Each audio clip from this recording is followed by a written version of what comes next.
नमस्ते. माझ्या instant maths by D Kadam या चॅनलवर तुमचे सहर्ष स्वागत. आज आपण इयत्ता 8वीचं प्रकरण क्रमांक 15 क्षेत्रफळ हा भाग आपण बघणार आहोत. पान नंबर 94 क्षेत्रफळ जरा आठवूया.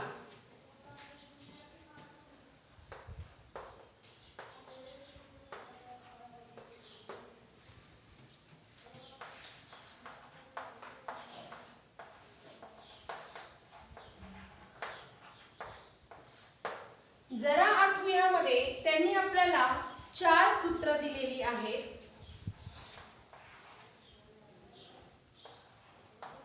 चौरसाचे क्षेत्रफळ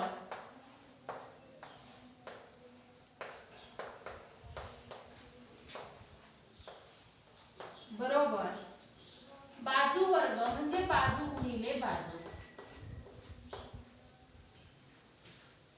2 आयताचे क्षेत्रफळ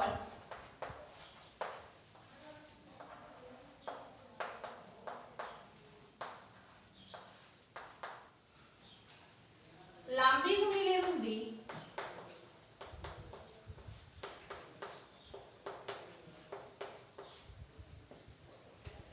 3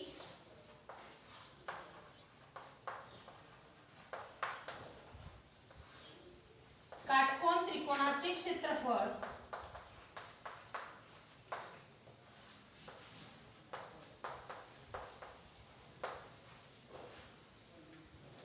बरोबर 1/2 गुणिले काटकोन करणाऱ्या बाजूंचा गुणाकार.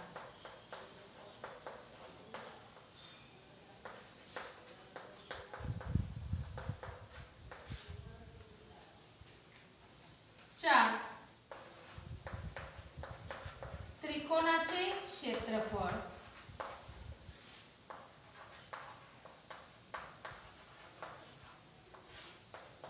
बरोबर 1/2 गुणिले पाया गुणिले उंची.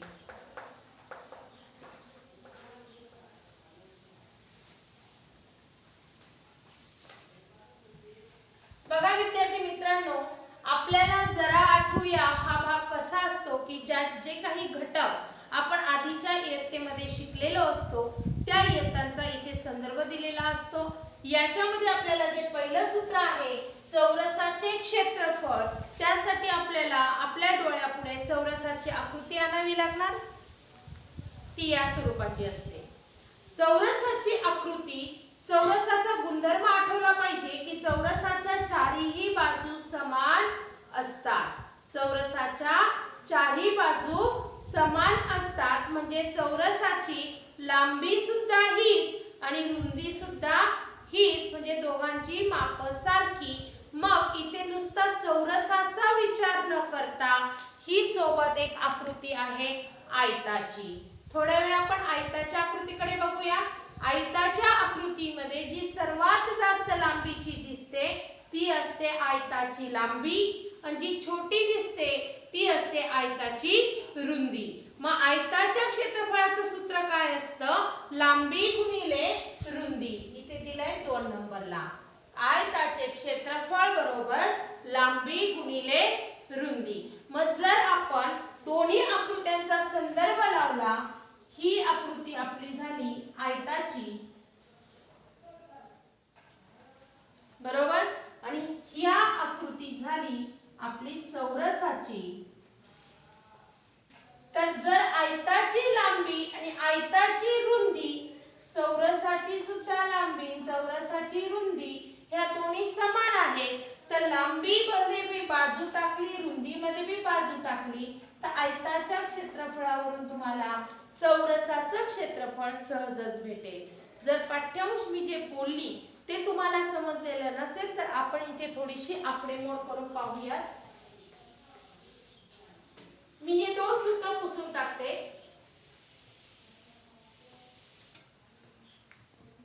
बघा आयताचे क्षेत्र क्षेत्रफळ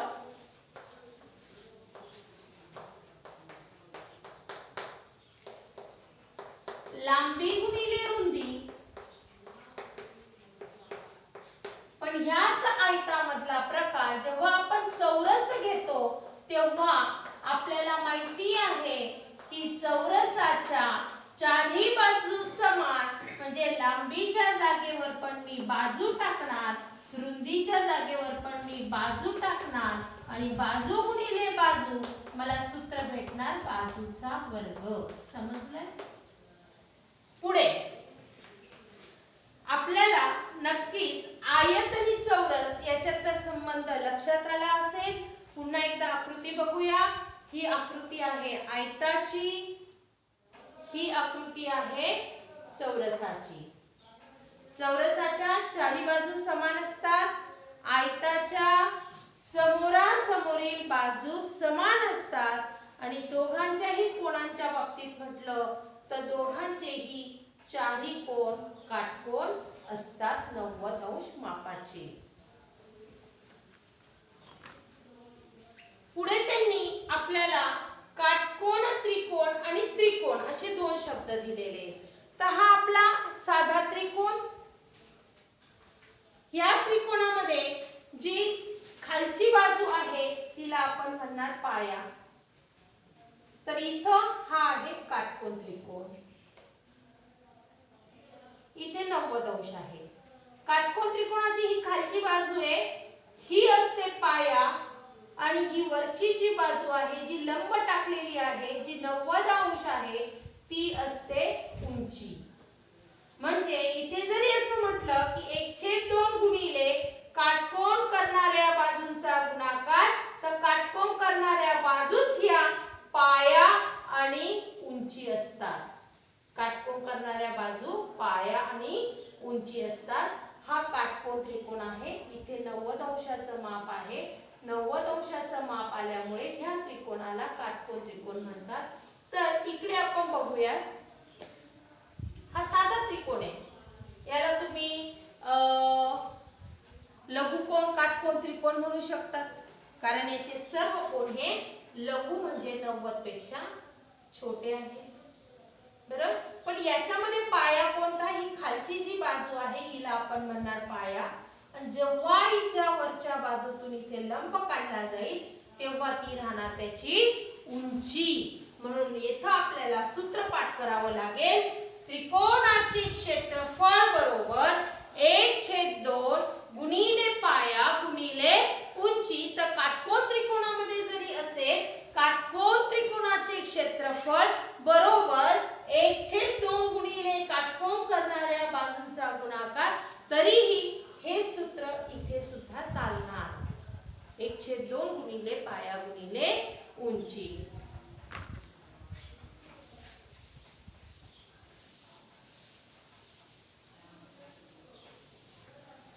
जरा आपण आकृती बघूया.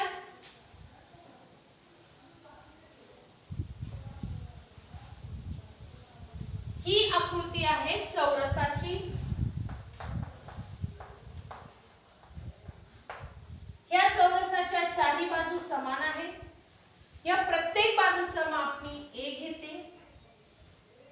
म्हणून मला चौरसाचे क्षेत्रफळ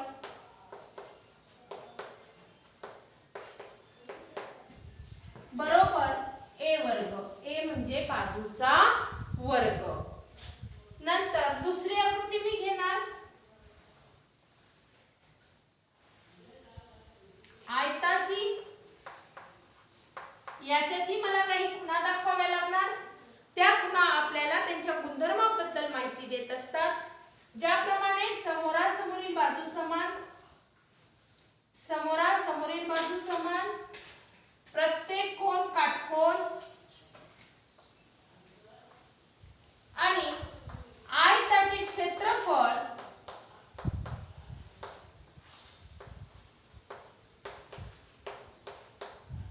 बरोबर लांबी गुणिले रुंदी. तुम्ही म्हणा मॅडमने लांबी लिहिलंच नाही, रुंदी लिहिलंच नाही. लांबी L ने दाखवतात, रुंदी B ने दाखवतात. L गुणिले B, लांबी गुणिले रुंदी.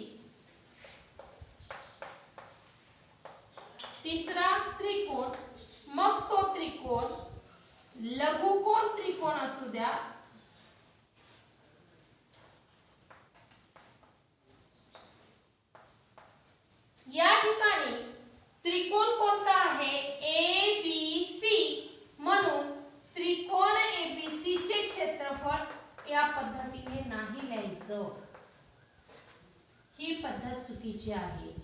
त्रिकोण ABC चे क्षेत्रफळ, त्रिकोणासाठी चिन्ह वापरलं पाहिजे. त्रिकोण ABC आणि क्षेत्रफळ लिहिण्यासाठी पुढे लिहायचं आहे ए म्हणजे एरिया, म्हणजे त्रिकोण ABC चे क्षेत्रफळ बरोबर 1/2 गुणिले पाया गुणिले उंची. तर पायासाठी शब्द वापरला जातो बी, बेस. उंचीसाठी अक्षर वापरलं जातं एच म्हणजे हाईट. तर त्रिकोण ABC चे क्षेत्रफळ बरोबर 1/2 गुणिले पाया गुणिले उंची. हा त्रिकोण जर काटकोन त्रिकोण असेल,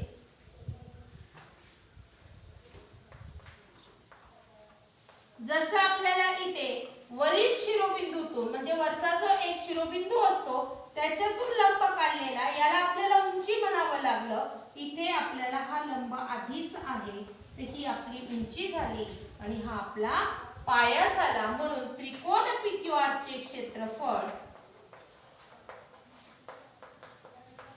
1/2 गुणिले पाया गुणिले उंची.